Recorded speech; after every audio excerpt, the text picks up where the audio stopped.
We're going to talk about dates and times now. I've made these three values in StructureWare and these date and times program so that we can work on that. So let's go ahead and edit the bindings. Let's go ahead and do that.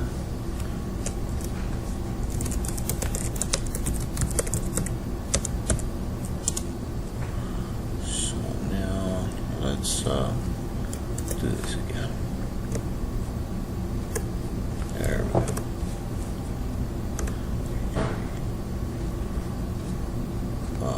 And that's going to stay at 0.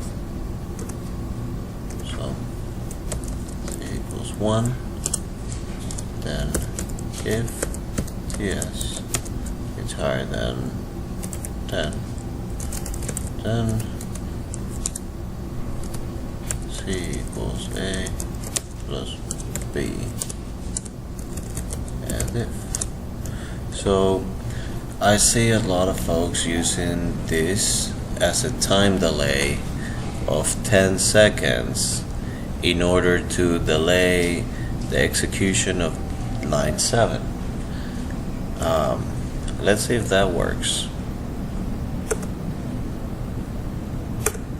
Now the idea is every time that the program runs and it comes across this line, it'll execute a time delay.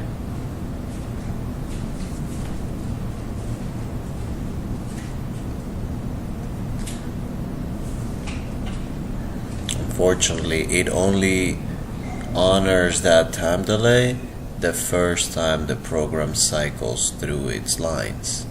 Every other program iteration after that, every other time the program runs after that, it does not honor a time delay on line 6, and it jumps from line 5 right to 7 without any kind of delay. So obviously this is not a good solution here, because we want our time delay to be honored every time that it gets called into action. Now there's something else that we could do here.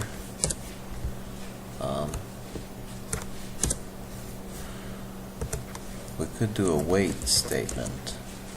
We could tell it to wait 5. Now if we run this, we'll see that this will actually execute properly.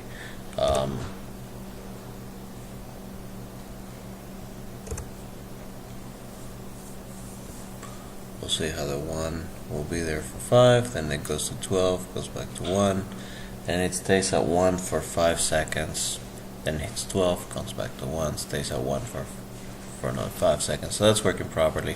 Let's see these on the trace.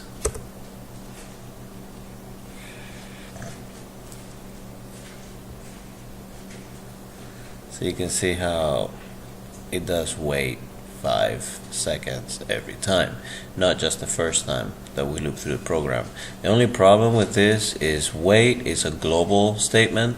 It will stop your entire program on line 5. So if this program wasn't just 6 lines long and it was actually 200 lines long and it was doing many things, but you wanted line 6 to stop for 5 seconds every time you get to line 5, well, guess what? You would be stopping line 6 and all the other 194 lines as well. So this is probably not the best way to do time delays when you're doing a bunch of other stuff in your program as well, because all that other stuff will get stopped or paused as well. We'll revisit this again, because I made a function that does a time delay using a counter, which allows you to use that time delay to stop or pause lines of code in your program while the rest of your program continues to execute. I would say that this would be a synchronous time delay, and what I suggest would be an asynchronous time delay, because it doesn't need everything else to stop as well. It does. It's decoupled from the rest of the program's execution. You can create it timestamp value, which is the same thing as a date time data type. So the timestamp value maps to the date time that we'll see shortly in our program. So we'll call this my date. A date time my date variable here. So these two objects have the same data type, even though that wasn't completely obvious at first because they have different names, but they map out exactly the same. So let's see how that works. Remember, we won't be able to bind different data types. So if these two were actually different data types, we would not be able to match them. I'm gonna have to do input my date. Yep, there we go. Now it's gonna show up. There's my date, and now we'll do this. There we go. So it maps over, so we know that it's the same data type, even though in structure where they call it timestamp value and in the program they call it datetime value. It's the same thing. So now this is a string. It's not a date time, but it can be converted to a date time. A string has multiple conversion functions where you can convert from a string and to a string many different types of other data types, like numeric to string, as we can see here, datetime to string, we'll see shortly. And then let's do numeric.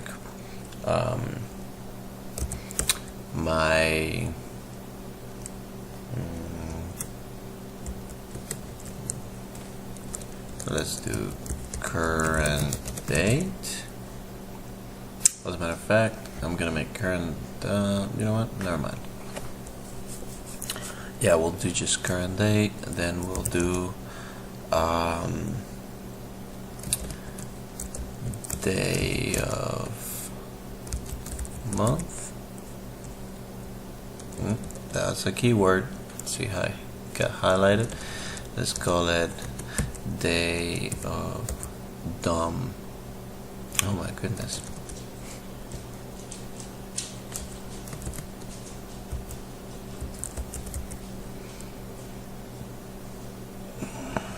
Day or month. That took. Day or month.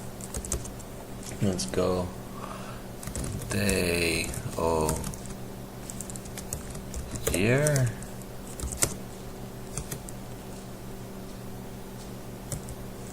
And let's do the week day, year,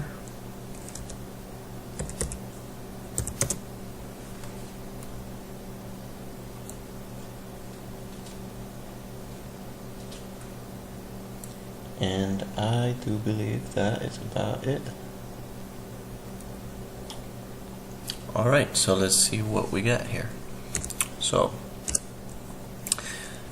for my string date, we'll say my string date equals their string to date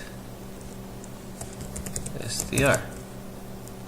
So right now we're assigning the value of str, which is the variable we've created here, to my string date through this conversion function. So essentially we took the value stored in the variable str and we passed it as an argument to the system function string to date, and then the value that gets returned from processing this function with this argument gets assigned to my string date, which is this datetime variable I created here.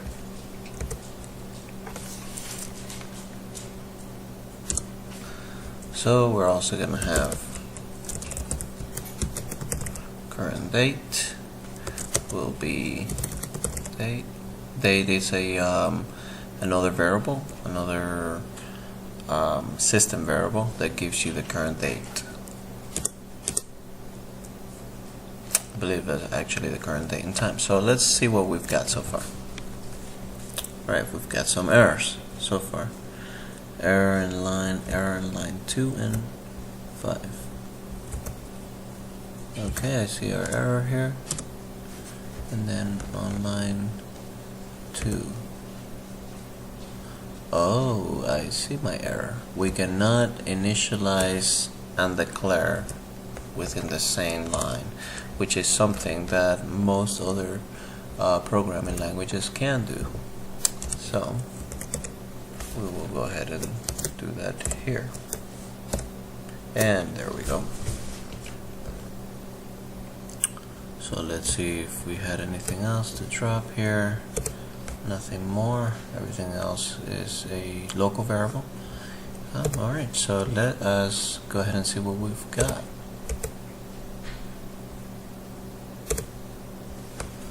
Okay, so right away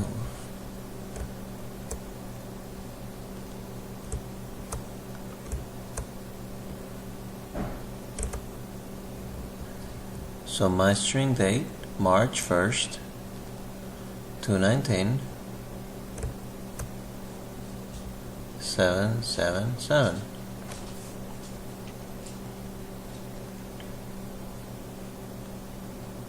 However, interestingly, current date did not give me a date. Now this is going to show you how the programs handle data mismatch or data type mismatch. It will just basically default to 0. The reason why you cannot assign the value inside date to the value inside current date is because current date got declared as a numeric and date it's a date time value. So let's redo this the right way. The right way would be to remove current date from there and put it there.